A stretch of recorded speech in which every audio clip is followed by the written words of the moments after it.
दर्शकों, हम आमतौर पे लोकेशन की बात करते हैं तो मथुरा रोड से जब हम एनआईटी की तरफ एंटर करते हैं तो नीलम चौक जो है सबसे पहली लोकेशन है एनआईटी के जब एंटर करते हैं। और आप एक तरफ देखेंगे कि नीलम सिनेमा हॉल है और दूसरी तरफ स्टेट बैंक है। और ये स्टेट बैंक के पीछे ही आप रजिस्ट्रार ऑफिस भी देखेंगे, ट्रेजरी भी देखेंगे, अन्य ऑफिस भी हैं और बीएसएनएल का भी शायद पुराना ऑफिस यहीं पर है और बच्चों की जेल भी है। और ये गली जब हम नीलम से रेलवे स्टेशन की तरफ जाते हैं ओल्ड फरीदाबाद के, तो ये राइट हैंड पे ये गली पड़ती है। उधर से आएंगे रेलवे स्टेशन से तो लेफ्ट को पड़ेगी और ये गली जो है कनेक्ट होती कहाँ तक जाती है, रेलवे ट्रैक तक। ठीक है जी। और रेलवे ट्रैक से ही ये कूड़ा जो है आप देखोगे कि डालते डालते अब पिछले 8-10 दिन से कैसे डल रहा है, क्यों डाल रहा है, ये डाला जा रहा है, ये कहना मुश्किल है। चलिए, ये तो एक बात रही। हम स्वास्थ्य की बात करते हैं। 7 अप्रैल 1950 को इंटरनेशनल जो हेल्थ डे का जो है शुरुआत हुई थी, 7 अप्रैल 1950। और 15 अगस्त 1947 को हमारा देश आज़ाद हुआ था। तो 78वां हमने स्वतंत्रता दिवस बीते कल 15 अगस्त को मनाया है। एक बात और ये जो कूड़े की बात करते हैं, कूड़ा करकट और स्वास्थ्य को लेकर चले तो ये तो 1950 से लेकर हम जो स्थिति डे बाय डे जो है वो घातक होती जा रही है। अब गलियों में अगर डंपिंग यार्ड बनेगा तो लोगों के स्वास्थ्य पर इसका कितना विपरीत प्रभाव पड़ेगा, इसका अंदाजा लगाना बहुत आसान है। यहाँ बच्चों की जेल भी है, 500-700 बच्चे हैं, हो सकता है ज्यादा भी हों, और लोगों का आना जाना तो बड़ी स्वाभाविक सी बात है। ठीक है जी।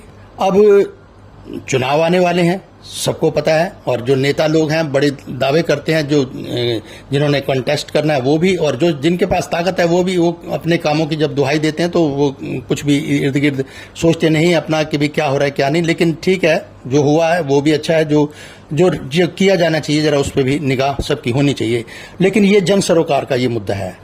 तो आइए हम एक और बात थोड़ा समझते हैं कि किस तरह से जून 2015 को इंसेप्शन यानी शुरुआत हुई थी 100 स्मार्ट सिटी बनाने की।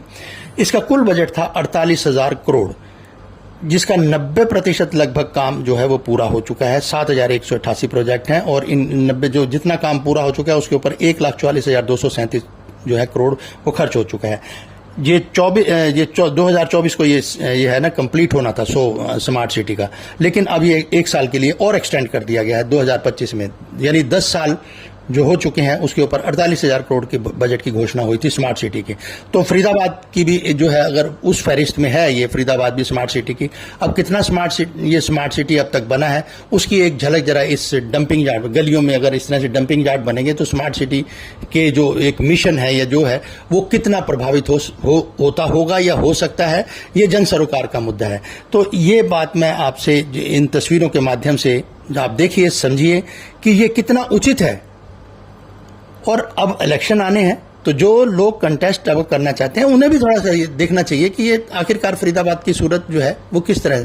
तो ये सब बातें हैं, बहुत महत्वपूर्ण है। बात दिखने को बहुत छोटी है कि गली में तो डाला जा रहा है, नहीं, लेकिन सवाल ये है कि इसका विपरीत प्रभाव स्वास्थ्य पे, जो हेल्थ पे जो इसका जो एक एडवर्स इफेक्ट पड़ना है जो है उसका भी जरा सोचने वाली बात है। तो आप ये देखिए, ये रिपोर्ट छोटी सी है और कितना कुछ आप समझ सकें, और देखिए कितना कौन इसका होगा जो पहल करेगा जो इसको यहाँ से उठाने की, क्यों गिरा जा रहा है ये भी तो एक सवाल है।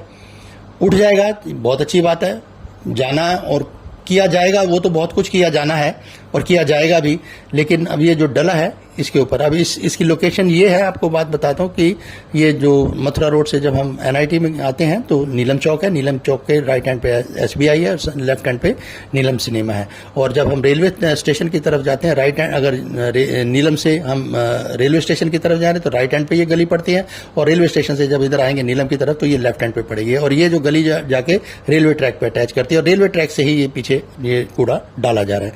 सोचने समझने वाली बात है, जन सरोकार का ये मुद्दा है, आप देखिए।